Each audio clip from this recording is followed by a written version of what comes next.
ওকে, আমি পিডিএফে যাই। আমি কিন্তু রেগুলার আপনাদের সামনে এই পিডিএফটা ওপেন করতেছি, তারপরও আপনারা যদি পিডিএফটা রিড না পড়েন তাহলে তো বুঝতে পারবেন না যে আমি কি করাচ্ছি। যেমন এই যে আপার কেস কি জিনিস, আপনি যদি সেদিন এই পিডিএফটা মাঝখানে ছুটিও পাইছেন, চেঞ্জ কেসটা যদি রিডিং পড়তেন, আমি মুখস্থ করতে বলতেছি না, রিডিং পড়তেন, চেঞ্জ কেসের মাধ্যমে আমরা ফন্টের কেস বা বিভিন্নভাবে পরিবর্তন করে থাকি। কি আছে চেঞ্জ কেস, এই এখানে বলে দিচ্ছে, দেখেন সেন্টেন্স কেস, এই দেখেন লোয়ার কেস, প্রত্যেকটা কাজ ডিটেলসে আলোচনা করছে। Upper case, capitalize each word, তারপর হচ্ছে টেক্সট, এগুলো হচ্ছে সবগুলো কেসের আলোচনাগুলো।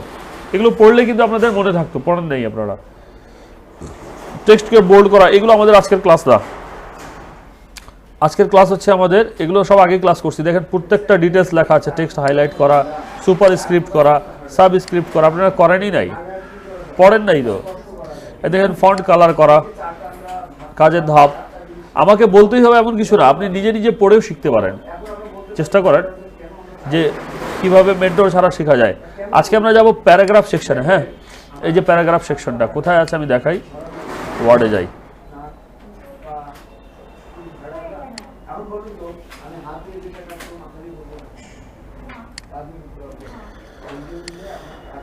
হোম ট্যাবের ভিতরেই ফন্ট সেকশনের পরে আছে প্যারাগ্রাফ সেকশন। ওকে, এখানকার অনেকগুলো অপশন, আমি একটু অপশনগুলো নাম বলি। প্রথমে দেওয়া আছে বুলেটস, ঠিক আছে, তারপর নাম্বার, এটাও নাম্বারিং অপশন দেওয়া আছে, তবে এটা হচ্ছে মাল্টি লেভেল লিস্ট আর কি। একটা হচ্ছে indent, decrease indent, increase indent, তারপর হচ্ছে sorting, show hide and hide দেওয়া অপশন আছে। এরপর নিচের দিকে দেওয়া আছে অ্যালাইনমেন্ট, 4টা অ্যালাইনমেন্ট আছে, অ্যালাইন লেফট, সেন্টার, রাইট এবং জাস্টিফাই। এরপর লাইন স্পেসিং, এরপর দেওয়া আছে শ্যাডিং, এরপর দেওয়া আছে বর্ডার। আমরা একটা কাজ করি, আমরা এই প্যারাগ্রাফের কাজ শেখার জন্য কি নাম দেওয়া আছে? আচ্ছা, প্যারাগ্রাফ কি আপনারা স্কুল কলেজে লিখছেন? কেমন ভাবে লিখছেন, কিভাবে লিখছেন? যেমন আওয়ার ফ্যামিলি লিখছেন না, আওয়ার স্কুল, বাট একটা রুলস ছিল, খেয়াল আছে আপনাদেরকে? একটা রুলস ছিল প্যারাগ্রাফ লেখার ক্ষেত্রে, একটা রুলস ছিল। প্যারাগ্রাফের মধ্যে কোনো প্যারা হবে না, একটাই প্যারা, এটা একটা রুলস ছিল। প্যারাগ্রাফকে 2 প্যারাতে লিখতে পারবেন না, প্যারাগ্রাফের রুলস ছিল একটাই প্যারা হবে, তাহলে ওটা একটা প্যারাগ্রাফ।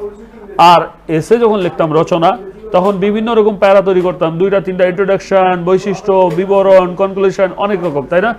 তো এই টাইপের হয়তো আমাদের প্যারাগ্রাফ। আমরা কি করি, একটা প্যারাগ্রাফ তৈরি করি। আপনারা লেখেন না, প্রত্যেকদিন টাইপিং করেন না? কালকে আসলে কি করবেন, আজকে তো অবশ্যই প্র্যাকটিস করবেন, কালকে টাইপিং করার সময় কি করবেন, 3টা 4টা প্যারাগ্রাফ তৈরি করবেন। একটা প্যারাগ্রাফ তৈরি করতে হলে একটাই প্যারা হবে এবং ওর মধ্যে কোনো ইন্টার আসবে না, লাইনের পর লাইন শুরু হবে, লাইনের পর লাইন শুরু হবে, লাইনের পর লাইন শুরু হবে, ঠিক আছে? এভাবে 4টা থেকে 5টা লাইন লিখলে একটা প্যারাগ্রাফ তৈরি।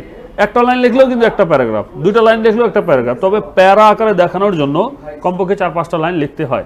ওকে, আমি একটা কাজ করি, এখানে লিখলাম quick brown Fox jumps over the lazy dog, আমি লিখলাম। এই লেখাটাকে আমি সিলেক্ট করব। আমি আবারও দেখাই আপনাদেরকে, লেখা আমার ক্যালিব্রি বডি, ফন্টের সাইজ 12 দেওয়া আছে, আমি কোনো চেঞ্জ করলাম না, ডাইরেক্ট লেখাটাকে সিলেক্ট করলাম। লেখাকে যদি ডাইরেক্ট সিলেক্ট করি তাহলে ডগের ফুল স্টপের পর একটা বাড়তি স্পেস আসতেছে, এই স্পেস যদি আমি সহ কপি করি তাহলে আমার প্যারাগ্রাফ তৈরি করতে অসুবিধা হবে, লাইন লাইন লাইন লাইন চলে আসবে। আমি কি করব, এই স্পেসটাকে কমাবো, অলরেডি সিলেকশন করে দিছি, ওই স্পেসকে কমানোর এখন কোনো উপায় আছে? কিভাবে? মাউস নাড়তে গেলে কিন্তু সিলেকশন ছেড়ে দিবে, কিভাবে? অ্যারো কি, খালি অ্যারো, কন্ট্রোল না, অ্যারো, ঠিক আছে, শিফট রাইট, শিফট চেপে লেফট অ্যারো দেন, কমে যাবে, কমছে না? কন্ট্রোল সি দিলাম, কি করলাম, মানে কপি, রাইট। তারপর এখানে কন্ট্রোল ভি দিলাম, কি হলো? এখন কন্ট্রোল ভি দেওয়া শুরু করলাম, বেশ কিছু দিলাম, দেওয়ার পর লেখাকে সিলেক্ট করে কন্ট্রোলের দ্বারা লেখা সিলেক্ট করলাম, সাইজ একটু বড় করে দেই, 14, 16, 14 রাখলাম। লেখা ফন্ট ক্যালিব্রি দেওয়া আছে, আমি এটাকে টাইমস নিউ রোমান করে দিলাম, টাইমস নিউ রোমান করে দিলাম। দেওয়ার পর খেয়াল করেন, একটা প্যারাগ্রাফ তৈরি করছি। ভাইয়া বুঝবো কিভাবে একটা প্যারাগ্রাফ? এই যে নিচের দিকে ওয়ার্ড দেওয়া আছে না, ওয়ার্ডের উপর ক্লিক করেন, দেখেন এখানে কি লেখা আছে, পেজ 1, একটাই পেজ। ওয়ার্ড কতগুলো লিখছি? 135টা। ক্যারেক্টার নো স্পেস, স্পেস বাদ দিয়ে কটা অক্ষর লিখছি? 540টা। উইথ স্পেস 674টা। প্যারাগ্রাফ কয়টা? এটাই দেখাতে যাচ্ছিলাম, প্যারাগ্রাফ কয়টা? একটা। ওকে, একটা প্যারাগ্রাফ। এই প্যারাগ্রাফের বাম পাশে প্রত্যেকটা লাইন সোজা, তাই কি না? ডান পাশে কি সোজা আছে? তার মানে অ্যালাইন শব্দের অর্থ হচ্ছে সোজা করা। Align, ALIGN। যদি বলা হয় অ্যালাইনমেন্ট, সোজা করা কত প্রকার?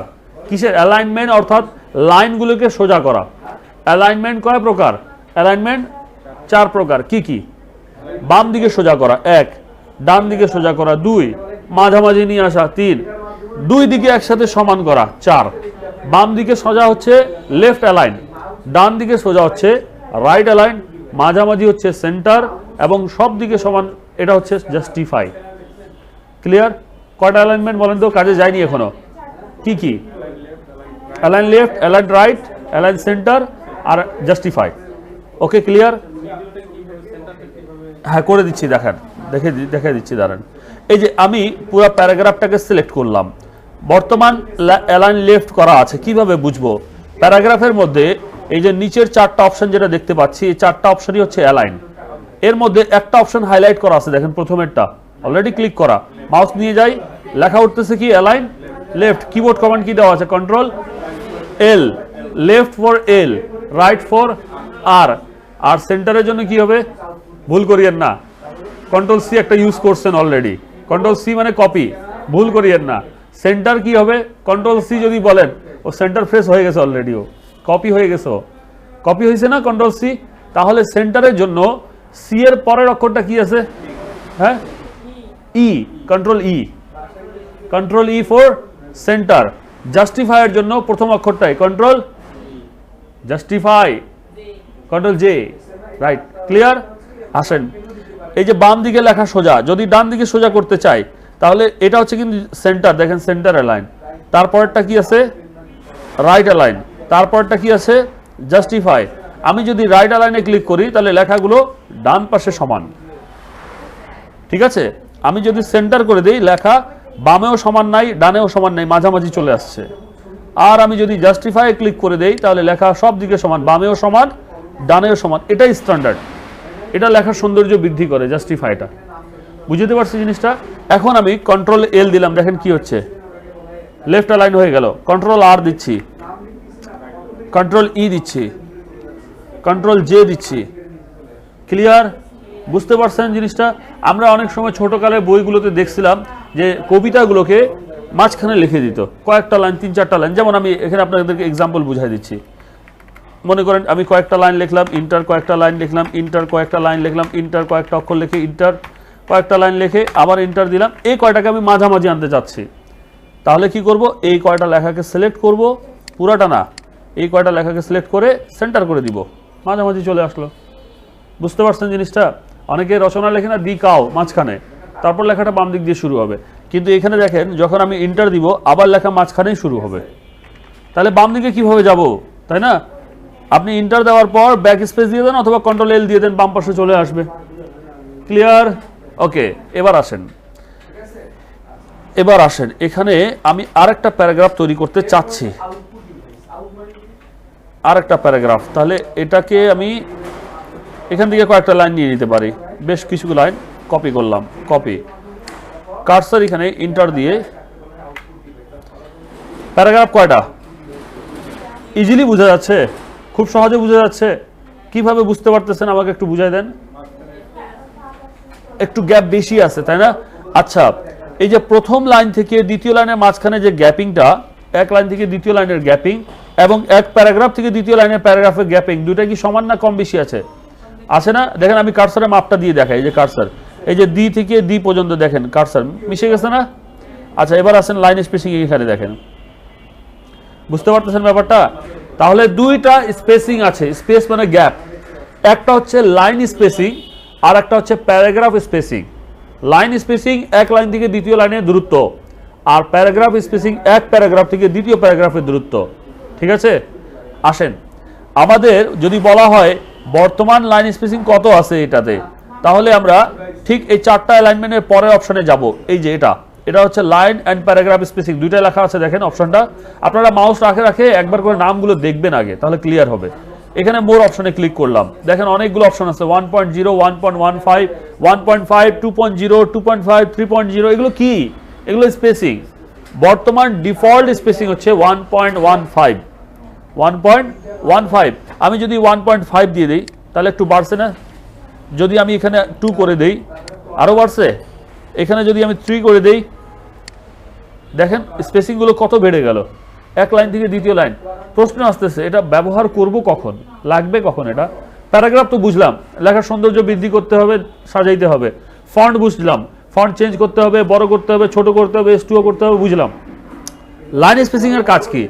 যখন একটা ডকুমেন্ট তৈরি করলেন আর ওটা একটা পুরা পেপারের শুধুমাত্র উপরের কিছু অংশ লিখলেন, বাকি পুরা পেজ ফাঁকা, খারাপ লাগবে। এই জন্য আমরা কি করি, লাইন স্পেসিংটা একটু বাড়ায় নিয়ে পেজটাকে ফিল আপ করে দিই। অথবা পুরা পেজ লিখলেন, একটা লাইন দ্বিতীয় পেজে চলে গেছে, এখন একটা লাইনের জন্য আমাকে 2 পেজ ইউজ করতে হবে, সেক্ষেত্রে আমরা কি করব, লাইন স্পেসিংটা কমায় দিব, ওই লাইনটা উপরে উঠে আসবে। ক্লিয়ার? এই জন্য ব্যবহার করে থাকি লাইন স্পেসিং। বর্তমান কত দেওয়া আছে? 3। এখানে তো ডিফল্ট সেটিং 1.0, 1.5, 2.0, 2.5, 3.0, বাট কিন্তু এখানে 1.75 কি আছে? আমি দিতে যাচ্ছি। 1.25 কি আছে? আমি দিতে যাচ্ছি। কিভাবে দিবেন? না থাকলে আপনি কিভাবে দিবেন? হ্যাঁ, এখানে মোর অপশন আছে। কোথায়? এই যে লাইন স্পেসিং অপশনে ঢুকেন, এখানে অনেকগুলো অপশন পাবেন, সবগুলো নাড়িয়েন না, একেবারে শেষের দিকে দেখেন অ্যাড লেখা আছে, আছে না? এখানে আপনি লিখে দেন 1.75, এন্টার দেন, কমে গেল। অর্থাৎ আমরা কাস্টম লাইন স্পেসিংও দিতে পারি, অর্থাৎ আমাদের ইচ্ছা মতো বসাইতে পারবো। কিভাবে? লাইন স্পেসিংয়ে যাব, যাওয়ার পর লাইন স্পেসিংয়ে ক্লিক করব, এই জায়গায় দেওয়া আছে লাইন স্পেসিং 1.75, 1.25 আসছে। ক্লিয়ার? বুঝতে পারছি? ওকে, এখানে এখন প্যারাগ্রাফের যে ব্যাপারটা, এই যে প্যারাগ্রাফ স্পেসিংটা, এই দেখেন এটা আমরা এখানে ক্লিক করলে নিচের দিকে অপশন দেখেন, add space before paragraph, add remove space after paragraph. অর্থাৎ একটা প্যারাগ্রাফের উপরে একটা বাড়তি স্পেস আসে, আবার শেষের দিকেও আসতেছে। এটার এই প্যারাগ্রাফটার শেষের দিকে কিন্তু অলরেডি স্পেস দেওয়া আছে, যার কারণে এটা বোঝা যায় যে আলাদা আছে। আমরা যদি এটাকে রিমুভ করে দেই, দেখেন রিমুভ করে দেই, এখন বুঝতে পারবেন না প্যারাগ্রাফ আলাদা, বোঝা যাচ্ছে? কিন্তু যদি আবার আমি এখানে ক্লিক করে আফটার করে অ্যাড করে দেই, তাহলে বোঝা যাবে। ক্লিয়ার জিনিসটা? এই দুটা হচ্ছে স্পেসিং এর কাজ। এখানে আরো অনেকগুলো কাজ আছে, এটা আমি এখন বুঝাবো না, উপর থেকে বুঝাই আসি। দেখেন indent and spacing, line and page break, এগুলো আসতেছি, পরে আসবো। আগে বেসিকটা বুঝে যাই, তারপর অ্যাডভান্স বুঝবো। তারপর হচ্ছে এর পরের অপশন দেওয়া আছে shading. Shading, change the colour behind the selected text, paragraph or a table. অর্থাৎ আমরা তো এর আগেও দেখলাম এখানে টেক্সট হাইলাইট ছিল, ক্লিক করলেই কালার হয়ে যায়, তাই না? একই কাজ দেখেন, এখানে ক্লিক করলাম, ক্লিক করার পর একটা প্যারাগ্রাফ সিলেক্ট করে এখানে আমি কালার দিলাম, কালার আসতেছে, আসছে। ওকে, আমি এবার শ্যাডিংয়ে গেলাম, যাওয়ার পর এখান থেকে কালার দিলাম। ভাইয়া কথা তো একই, সামথিং চেঞ্জ আছে, খেয়াল করেন। আমি এখান থেকে ইয়েলো করলাম পুরাটা শ্যাডিংয়ে, কালারটা দেখছেন? আপনারাই বলবেন। আমি এবার হাইলাইটে গেলাম, রাইট, লাইনে একটা গ্যাপিং আছে টেক্সট হাইলাইটে, বাট শ্যাডিং এর মধ্যে কোনো পুরা প্যারাগ্রাফকে কালার করে দিচ্ছে, ফুল প্যারাগ্রাফ কালার করে দিচ্ছে, দেখেন ঠিক না? আর একটা বড় পার্থক্য আছে, টেক্সট হাইলাইটের লিমিটেড কালার 15টা, মোর অপশন নাই, আছে? শ্যাডিং এ যান, মোর কালার অপশন আছে, আনলিমিটেড কালার। কোন কালার নেবেন আপনি? কাস্টমে যান, আরো অনেক কালার আছে, দেখেন যেটাকেই নেবেন, যে কালারকে নেবেন। কালার কি কালো দিয়ে দিলাম? আবার এই কালারটাকে সিলেক্ট করে শ্যাডিং থেকে নো কালার করলে, নো কালার করলে কালার উঠে যাবে। বুঝতে পারছেন ব্যাপারটা? এটা হচ্ছে প্যারাগ্রাফকে কালার করার জন্য, আর এটা হচ্ছে টেক্সট মানে লাইন অথবা ওয়ার্ডকে কালার করার জন্য। তবে প্যারাগ্রাফে অনেকগুলো কালার আছে, আমরা চাইলে যে কোনো কালার নিতে পারি, আবার নো কালার করে দিয়ে উঠাই দিতে পারবো। তবে শর্ত একটাই, সিলেক্ট করে কালার দিবেন, আবার সিলেক্ট করে কালারটা নো কালার করবেন, উঠাই দেবে। এরপরের অপশন হচ্ছে বর্ডার। বর্ডার, বর্ডার বলতে কি বুঝায়? দাগ দেওয়া, ঘিরে ফেলা, বক্স করা, তাই না? বর্ডার। এই পুরো প্যারাগ্রাফে আমি কোনো সিলেকশন করলাম না, জাস্ট কার্সর রাখা আছে। ওকে, বর্ডারে ক্লিক করলাম, এটা কিন্তু ড্রপ ডাউন, মোর অপশন যেটা কি বলে ড্রপ ডাউন, তাই না? ড্রপ ডাউন ক্লিক করলাম, এখানে দেখেন কি বলছে, অল বর্ডার। কি হয়ে গেল? পুরো প্যারাগ্রাফটা বর্ডারের ভিতরে চলে আসলো। আবার এখানে ক্লিক করে বললাম নো বর্ডার, বর্ডার গেল। আবার এখানে ক্লিক করলাম রাইট বর্ডার, ডান সাইডে খালি বর্ডার আসছে। আবার এখানে ক্লিক করে করলাম লেফট বর্ডার, অর্থাৎ উপরে বটম বর্ডার আসতেছে ব্যাপারটা। আচ্ছা, অথবা নো বর্ডার করে দিলাম, উঠে গেল। এখানে যদি শুধুমাত্র আপনি এতটুকু লেখার উপর বর্ডার দিতে চান, ওভার দ্য লেজি ডগ, এটাকে বক্স করতে চাচ্ছেন, তাহলে সিলেক্ট করেন, করার পর অল বর্ডারে ক্লিক করেন, বক্স হয়ে যাবে। ক্লিয়ার? আবার এটাকে এখান থেকে নো বর্ডার করলে বর্ডারটা উঠে যাবে। সহজ। পুরাটা করলে পুরাটা সিলেক্ট করবেন, অথবা শুধু কার্সর রেখে এখান থেকে অল বর্ডার করে দিবেন। সিলেক্ট করা লাগবে না, পুরো প্যারাগ্রাফটাই বর্ডার হয়ে যাবে। আবার এখানে নো বর্ডার করে দিব, উঠে যাবে। ক্লিয়ার হয়ে গেছে এটা? এখন প্রশ্ন আসতেছে, এখানে আমি প্রশ্ন করি, আপনারা করলেন না, আমি করি। এখানে ক্লিক করে অল বর্ডার করলাম। এই যে বর্ডারটা দিয়ে রাখছেন, এই বর্ডারটা কালো, আমি যদি কালার করতে চাই, আমি এই বর্ডারটা চিকন একটা কালো দাগ, আমি যদি মোটা করতে চাই, এটাকে যদি ডাবল করতে চাই, হ্যাঁ, আর এদিকে আসবো না, এখানেই অপশন আছে, আমি দেখাই দিই। এটাকে সিলেক্ট করার পর বর্ডার থেকে সবার নিচে যাবেন, বর্ডার এন্ড শেডিং, এখানে ক্লিক করেন। এই দেখেন নাম থেকে অলরেডি বক্স করছি, দেখেন বর্ডার আসছে অলরেডি, প্রিভিউ এখানে শো করবে। এই দেখেন চিকন একটা দাগ না, আমরা চাইলে উইথ হাফ পিটিকে একটু মোটা করে দিতে পারি, দেখেন দাগটা মোটা হয়ে যাবে। হয়েছে? কালার দিতে পারি, যে কালার ক্লিক করা আছে, কি কালার বলেন এটাকে? রেড, নাল কালার। ওকে, আসছে? বুঝতে পারছেন? ওকে, বলবেন যে ভাইয়া ওখানে তো আরো অপশন ছিল। হ্যাঁ, আরো অপশন আছে, আমি তো নর্মালি দেখাই দিছি। আপনারা ডট ডট ট্রাই করতে পারেন, স্পেস দিয়ে ট্রাই করতে পারেন, এগুলোকে মোটা করতে পারেন। এগুলো ট্রাই করলে কি কম্পিউটার নষ্ট হয়ে যাবে? না, আমার শেখার জন্য ট্রাই করতেই পারি, প্রয়োজন পড়তেই পারে, ঠিক কিনা? এটাকে আমরা নান করে দিব এবার, নো বর্ডার, শেষ। ভয় কিছু নাই। যেখানে মোর অপশন আসবে, যে জিনিসটা জানবেন না জিজ্ঞেস করবেন যে এটাকে দেখাই দেন, একটু বুঝাই দেন, বুঝাই দিব আমরা, নো প্রবলেম। ক্লিয়ার? তাহলে নিচের প্যারাগ্রাফের পুরো কাজ শেষ। কি কি করেছি বলেন তো, নিচে দেখে দেখেই বলেন। নিচে নাম্বারিং কোথায় পাইলেন? আজকে আমি কি কি করাইলাম? প্রথমে 4টা option, alignment, left, right, centre, justify. তারপর করাইলাম লাইন স্পেসিং, তারপর স্লাইডিং, তারপর বর্ডার। কয়টা অপশন? মাত্র 4টা অপশন করাইছি, এটাই ভুলে গেছেন? মনে আছে? আবার বলেন দেখি কি কি করাইছি, দেখে বলেন। অ্যালাইনমেন্ট, আচ্ছা অ্যালাইনমেন্ট কয় প্রকার, কি কি? Very good. Left, right, centre, justify. Left, ডানে বামে মাঝখানে সব দিকে সমান। লেফট, রাইট, সেন্টার, জাস্টিফাই, এটা 4টা হচ্ছে অ্যালাইনমেন্ট। তারপর কি করাইছি? তারপর পেজ বর্ডার, আচ্ছা ওকে, লেখার বর্ডার। আর কি করাইছি? সাইডিং, সাইডিং এর কাজ কি? কালার করা। তারপর কি করাইছি? Line spacing, alignment, line spacing, siding, border, 4টা option. Alignment, line spacing, siding, border, 4টা অপশন। উপরেরটা যাব, কারণ উপরেরটা গতকালকে মানিক করাইছে, আমি আরেকবার রিপিট দিব। এবার আসেন,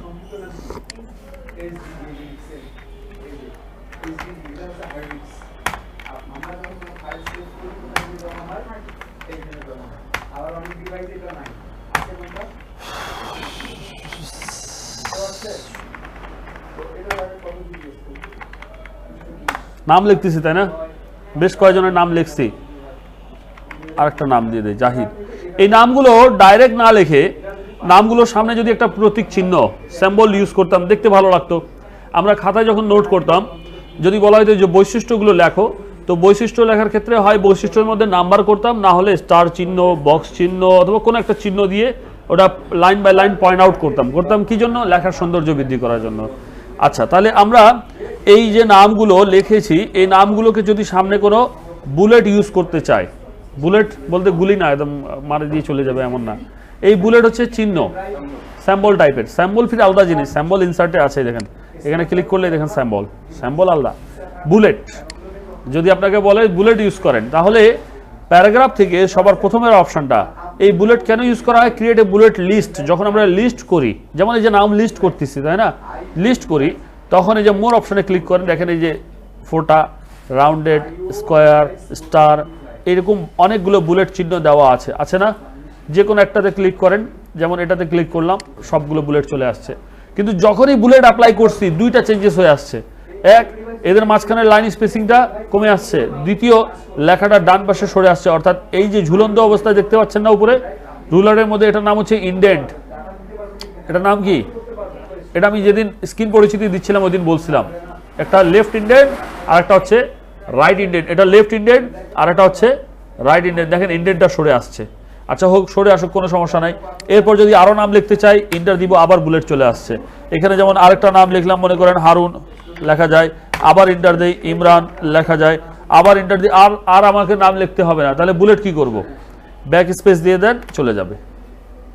ক্লিয়ার? আচ্ছা, এটা কি চেঞ্জ করতে পারবো? হ্যাঁ, করতে পারবো। যে সিলেক্ট করলাম, করার পর এই বুলেট অপশানে যায়, আমরা টিক চিহ্ন, বুলেট অপশানে যায়, রাউন্ড চিহ্ন, যে কোনো একটা দিতে পারি। আর যদি বুলেট প্রয়োজন নাই হয়, তাহলে এখানে ক্লিক করে আমরা কি করব? জাস্ট এটাতে ক্লিক করলেই উঠে যাবে, শেষ, মাঝামাঝি চলে গেছে। বুলেটের জায়গায় যদি নাম্বার দিতে চাই, তাহলে এর দ্বিতীয় অপশানটা নাম্বারিং দেওয়া আছে, ক্লিক করেন। এখানে নাম্বার 1 2 3 4 অথবা রোমান সংখ্যা অথবা ABCD, ছোট হাতের ABCD, যেমন ইচ্ছা, যেটা মন চায়, ইচ্ছা মন খুসখুস, যেটা মন চায় বসায় দেন এখান থেকে, যে কোনো একটা। এটার শর্ত একই, ইন্টার দিলে নাম্বার আসবে। যেখানে 10 নাম্বার ইন্টার দিলাম, আবার মনে করে এখানে লিখে দিলাম কি দেখবো, এখানে দোলা একটা নাম দিলাম, চলে আসছে না? আবার ইন্টার দিব, আবার নাম্বার আসবে। তাহলে বুলেট আর নাম্বারিং এর বৈশিষ্ট্য একই। ইন্টার দিলে অটোমেটিকলি আসতে থাকে, ব্যাক স্পেস দিলে চলে যায়। তবে বুলেটে কি হয়, চিহ্ন আসে, স্টার, রাউন্ড, এরকম। আর নাম্বারিং এ নাম্বার চলে আসে 1 2 3 4 এভাবে করে। ক্লিয়ার? তবে নাম্বারিং এর মধ্যে যেমন আমরা লিখি না 1 নম্বর প্রশ্নের উত্তর 1 ক 1 খ, এটা হলে লিস্ট আকারে যদি নিতে চাই, তাহলে তৃতীয় অপশন ইউজ করব। এই যে মাল্টি লেভেল লিস্ট, এখানে ক্লিক করলে এই দেখেন 1 খ 1 গ এভাবে করে আসবে। যেমন এই যে 11 লিখছি, এখন এর নিচে যায় আরেকটা পয়েন্ট অ্যাড করতে চাচ্ছি, তো এটাকে অন করে দিব। আবার 12 অন করে দিয়ে, মানে পয়েন্ট আকারে ভিতরে ঢুকাইতে হবে। তো যেহেতু আমার প্যারাগ্রাফ লেখা নাই, জাস্ট লিস্ট আছে, এই জন্য নাম্বারটা অ্যাক্টিভ হচ্ছে। তবে বুলেট আর নাম্বারিং নিয়ে কোনো সমস্যা হওয়ার কথা না।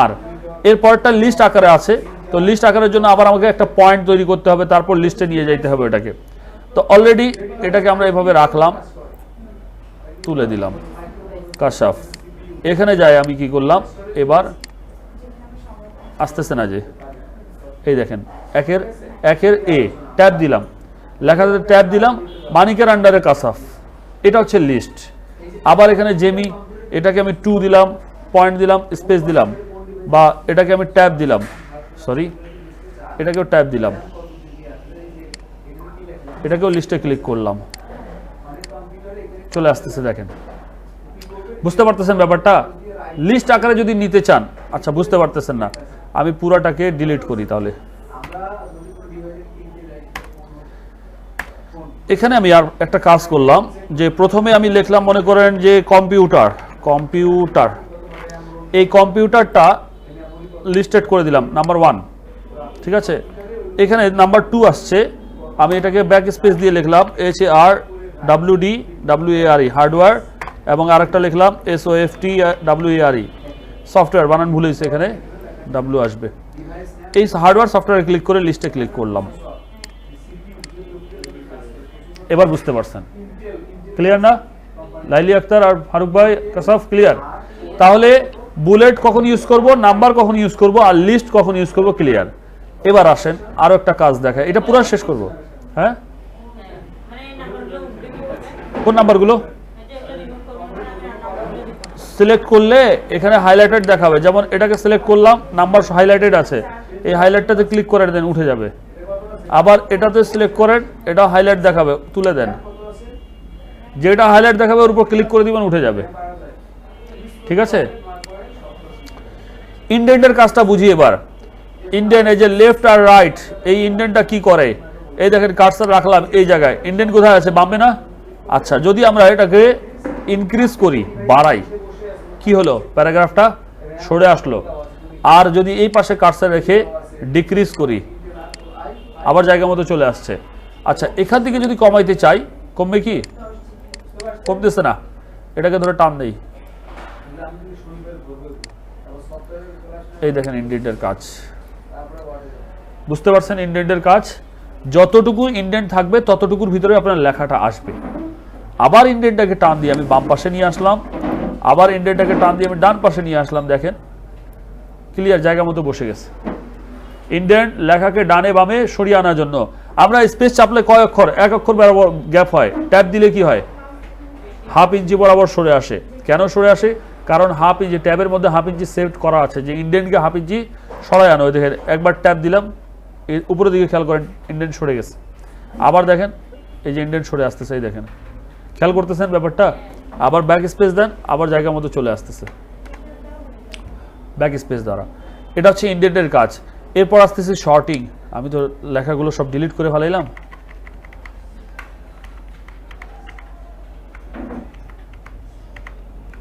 কই গেল লেখাগুলো আমার?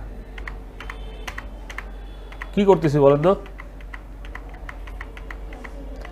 ক্যান্সেল না আন্ডো করতেছি। আন্ডো করলে আমার লেখাগুলো কি আসতেছে, সব ফেরত আসতেছে। দেখেন সব ফেরত চলে আসছে অলরেডি। আসছে না? নাম্বার তুলে দেই, সরি পুরাটাকে সিলেক্ট করে নাম্বার তুলে দিলাম। এবার আসেন মানিক, কাসাব, জেমি, আবিদ, ফারুক, লাইলি, বকুল, জাহিদ, হারুন, ইমরান, দোলা। এখানে কয়জনকে চেনেন? এটা আমার নাম। বাকি সবাইকে চেনেন? সবাইকে চেনেন না। ফারুক ভাইকে চেনেন তো সবাই? কাসাবকে চেনেন? লাইলি আক্তারকে চেনেন? মানিককে চেনেন? জেমিকে চেনেন? বাকিগুলো আমিও চিনি না, নাম লিখে দিছি যে কটা নাম মনে আসছে। আচ্ছা, এবার এই নামগুলোকে আমরা সিরিয়াল বা সাজাবো। Short, SORT short, HORT short মানে খাটো, ছোট, কম। SH, এখানে SORT, চারটা অক্ষর, চারটা ক্যারেক্টার। SORT short. এই শর্ট মানে হচ্ছে সাজানো। সাজানো যায় দুইভাবে, এক ছোট থেকে বড়, এক বড় থেকে ছোট। নাম্বারের ক্ষেত্রে নাম্বার যেহেতু সংখ্যা, smallest to largest, largest to smallest সংখ্যার ক্ষেত্রে। বাট যদি ক্যারেক্টার চলে আসে, লেটার চলে আসে, সেক্ষেত্রে কি করব? দেখেন নাম্বার আলাদা জিনিস আর লেটার আলাদা জিনিস। নাম্বার সংখ্যা ছোট থেকে বড়, বড় থেকে ছোট। আর লেটারের ক্ষেত্রে আসলে A to Z, Z to A, A থেকে Z পর্যন্ত অথবা Z থেকে A পর্যন্ত। ঠিক কিনা বলেন? ঠিক। এখানে যে নামগুলো লিখছি, এই নামগুলোকে আমরা দুইভাবে সাজাইতে পারি। হয় A to Z আকারে সাজাইতে পারি অথবা Z to A আকারে সাজাইতে পারি। A to Z আকারে যে সাজাই এটাকে বলা হয় অ্যাসেন্ডিং। আর যদি আমরা উল্টা সাজাই অর্থাৎ Z to A, এটা হচ্ছে ডিসেন্ডিং। অ্যাসেন্ডিং এবং ডিসেন্ডিং। তো এখানে যদি আমি A to Z সাজাই নামগুলোকে, সবার উপরে কিন্তু আমার নাম আসবে। আমার নাম যেহেতু A দ্বারা শুরু, তারপর আমার পর আসবে বকুল, B দ্বারা শুরু। এভাবে সিরিয়াল মেনটেন করে সবার লাস্টে যাবে জাহিদ, Z দ্বারা। ঠিক কিনা? তাহলে আসেন আমরা এই শর্টিংয়ে ক্লিক করি। ক্লিক করার আগে কিন্তু আমি লেখাগুলোকে সিলেক্ট করেছি, খেয়াল রাখিয়েন। আমি এখানে ক্লিক করলাম শর্টিংয়ে, প্যারাগ্রাফ ওকে, টেক্সট ওকে, অ্যাসেন্ডিং ডিসেন্ডিং। এই দ্বারা যদি সাজাই তাহলে অ্যাসেন্ডিংয়ে যায়, ওকে করে দিব। এই যে আবিদ, বকুল, দোলা, ফারুক, হারুন, এভাবে লাস্টে জাহিদ। ঠিক তার উল্টা করতে যাচ্ছি, এখানে ক্লিক করে ডিসেন্ডিং দিয়ে দিব। হয়ে গেল? হয়েছে? আচ্ছা, এবার আসেন এখানে নাম্বার দিলাম 5, এখানে নাম্বার দিলাম 7 ডট স্পেস, এখানে নাম্বার 9 ডট স্পেস, এখানে নাম্বার 1 ডট স্পেস। কি করব বুঝতেই পারতেছেন? কি করব? 5 তো অলরেডি দিয়ে ফেলছি, 4 দেইনি। নাম্বারগুলো ম্যাচ করিয়ে তো সব দিচ্ছি কিনা? কি কি মিসিং আছে বলেন? 8 মিসিং আছে, 8.6 মিসিং আছে। ওকে, অ্যান্ড হয়ে গেছে? 1 to 9 হয়েছে, 10 বাকি আছে। আর বাকি সব ঠিক আছে উপরে? এবার সিলেক্ট করলাম, শর্টিংয়ে গেলাম, প্যারাগ্রাফ ঠিক আছে। টেক্সটের জায়গায় কি হবে এবার? নাম্বার। তাহলে নাম্বার যদি অ্যাসেন্ডিং করি, ওকে দেই, তাহলে 1 2 3 4 5 6 7 8 9 10 11 সিরিয়াল। বুঝতে পারছেন? আবার যদি এটাকে আমি উল্টা করে দেই, ডিসেন্ডিং করে দিই, তার উল্টা হয়ে যাবে। টেক্সটের জায়গায় কিন্তু নাম্বার করতে হবে, এটা চেঞ্জ করতে হবে, খেয়াল রাখেন। ফির এটা না করে যদি ট্রাই করতে থাকেন তাহলে হবে না কাজ। টেক্সটের ক্ষেত্রে টেক্সট, লেটার থাকলে, আর আমরা নিচ্ছি কি? নাম্বার। ক্লিয়ার? আর একটা অপশন আছে হাইড অ্যান্ড আনহাইড অপশন, অর্থাৎ প্রত্যেকটা ওয়ার্ডের শেষে, প্রত্যেকটা ইন্টারের শেষে, প্রত্যেকটা লাইনের শেষে একটা করে কি বসাবো, একটা প্রতীকী চিহ্ন বসাবো বোঝার জন্য যে আমার ওয়ার্ড শেষ, লাইন শেষ, ওয়ার্ড শেষ, এই টাইপের। এই যে কর্নারে একটা অপশন দেওয়া আছে হাইড অ্যান্ড হাইড, এটা ক্লিক করলে এটা শো, দেখেন কি লাগছে, show paragraph marks and other hidden formatting symbol. Click করেন, ক্লিক করলে এই দেখেন প্রত্যেকটাতে ফুল স্টপ টাইপের একটা চিহ্ন আসছে, খেয়াল করেন এই যে কর্নারের দিকে ওই হাইড অপশনটা আসছে। এটা কখনো প্রিন্ট হবে না, প্রিন্টে আসবে না, বাট এটা আপনাকে দেখাই দিচ্ছে যে একটা ওয়ার্ড শেষ করার পরে দেখেন ফুল স্টপ। আপনি যদি এক্সট্রাভাবে ইন্টার দিয়ে থাকেন, এই যে এখানে দেখাই দিচ্ছে যে ইন্টার, যেখানে যেখানে ইন্টার দিচ্ছেন ওখানে এই চিহ্নটা আসবে। ওয়ার্ড শেষ করার পরে একটা ফুল স্টপ আসছে, খেয়াল করছেন, বুঝতে পারতেছেন ব্যাপারটা? তবে এটা প্রিন্ট হবে না, জাস্ট বোঝার জন্য যে কোথায় কোথায় আমার এক্সট্রা লাইন আছে। লাইন আমরা অনেক সময় কি করি, ইন্টার দিয়ে 5টা লাইন নিয়ে নেই, লেখা নাই, কিন্তু বুঝতে পারতেছে না যে প্যারাগ্রাফ 5টা কেন আসতেছে। এই কারণে আসতেছে, কারণ এটা ইন্টার দেওয়া আছে। তো এইরকম চিহ্ন যদি চলে আসে, উঠাবো কিভাবে, এই যে প্যারাগ্রাফের আনহাইডে ক্লিক করে দিব, চলে যাবে, এক ক্লিকে চলে যাবে, গেছে না? এবার আমাকে বলেন প্যারাগ্রাফে আজকে কি কি কাজ করছি, শেষ, লাস্ট ফিনিশিং, রিপিট দেই। নিচের লাইনে 4টা কাজ করছি, উপরের লাইনে কয়টা কাজ করছি, 5টা। কি কি? এক করছি বুলেট, প্রথমে সবচেয়ে প্রথমে বুলেট, তারপর নাম্বারিং, তারপর নাম্বারের লিস্ট, তারপর করছি কি ইন্ডেন্ট, এদিক থেকে ডানে বামে ইনক্রিজ ডিক্রিজ করা, তারপর করছি সর্টিং, লাস্টে করছি শো হাইড অ্যান্ড হাইড, একটা প্রতীক চিহ্ন। ঠিক আছে, নিচে কি কি করছি ফারুক ভাই? অ্যালাইনমেন্ট, অ্যালাইনমেন্ট, দ্বিতীয় হচ্ছে লাইন স্পেসিং, তৃতীয় হচ্ছে শ্যাডিং, চতুর্থ হচ্ছে বর্ডার। নিচে 4টা কাজ করছি, কালারিং করা, রাইট। অ্যালাইনমেন্ট 4 প্রকার, লেফট, রাইট, সেন্টার, জাস্টিফাই। দ্বিতীয় করছি লাইন স্পেসিং, একটা হচ্ছে লাইনের স্পেস, একটা হচ্ছে প্যারাগ্রাফের স্পেস। তৃতীয় করছি আমরা শ্যাডিং, যেটা প্যারাগ্রাফকেও কালার করা যায়, আবার লাইনকেও কালার করা যায়, নির্দিষ্ট ওয়ার্ডকেও কালার করা যায়। চতুর্থ করছি বর্ডার, পুরা প্যারাগ্রাফ বর্ডার করতে পারি, আবার আমরা চাইলে নির্দিষ্ট লেখাকেও বর্ডার করতে পারবো। উপরের দিকে করছি লিস্ট তৈরি করতে যায়, লাইন তৈরি করতে যায়, যদি বুলেট প্রয়োজন হয়, চিহ্ন প্রয়োজন হয়, তাহলে বুলেট। সেকেন্ড হচ্ছে নাম্বার, থার্ড হচ্ছে নাম্বারের লিস্ট, চতুর্থ এরপরে করছি আমরা ইন্ডেন্ট, ডানে বামে ইন্ডেন্টকে সরিয়ে নেওয়া, আর এরপর করছি শর্টিং, তারপর লাস্ট অপশন ছিল শো হাইড অ্যান্ড হাইড, একটা অপশন, শেষ। এটাই প্যারাগ্রাফ। বসে প্র্যাকটিস করেন, 11টা 15 পর্যন্ত সময় নিয়ে শেষ করবেন।